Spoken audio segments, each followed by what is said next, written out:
નમસ્કાર દર્શક મિત્રો, @ગુજરાતમાં આપનું સ્વાગત છે। લોકસભાની ચૂંટણીના પડઘમ વાગી રહ્યા છે, ત્યારે રાજકોટ ભાજપના ઉમેદવાર પુરુષોત્તમ રૂપાલા માટે દરરોજ મુસીબત વધતી જઈ રહી છે। રૂપાલાએ ક્ષત્રિય રાજવીઓ માટે કરેલો બફાટ તેમને અને ભાજપ બંનેને ભારે પડી રહ્યો છે।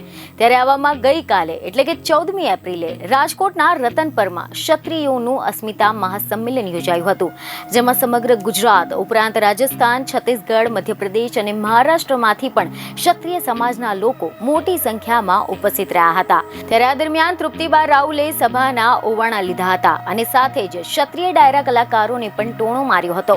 મીડિયા રિપોર્ટ અનુસાર આ મહાસંમેલનમાં તૃપ્તિબાએ આ સંમેલનમાં હુંકાર કરતા કહ્યું કે ક્યાં સુધી આપણે આપણા સંતાનોને શિવાજીની વાતો કરીશું, ક્યાં સુધી રાણી લક્ષ્મીબાઈ કે જીજાબાઈની વાતો કરીશું। મારી ને તમારી અંદર કોઈ રાણો ઊભો થાય, તમારી અંદર કોઈ લક્ષ્મીબાઈ ઊભી થાય અને આજે આ સમય છે આપણો ગૌરવવંતો ઇતિહાસની રક્ષા કરવાનો।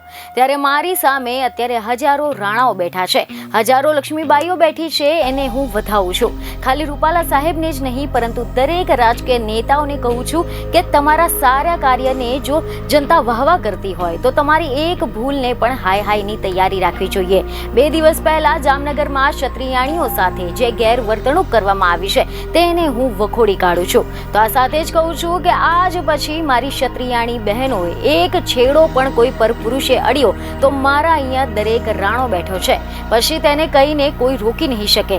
તો આ સાથે જ તેમણે ક્ષત્રિય ડાયરા કલાકારોને પણ ટોણો મારતા કહ્યું કે ક્ષત્રિય સમાજનો ઇતિહાસ ઘણા ડાયરા કલાકારોએ ગાયા છે, પછી ભલે ને તમને ખરાબ લાગે, આપના અંગત પરિવારના સદસ્યો હશે, પરંતુ હવે ક્યાં પૈસા ઉડાવો ક્યાં પૈસા નહીં ઉડાવો તેની તમને ખબર હોવી જોઈએ। આપણે આટલું બધું લડ્યા છે પણ એના પછી પણ આપણો અવાજ એમને ધ્યાનમાં આવતો નથી।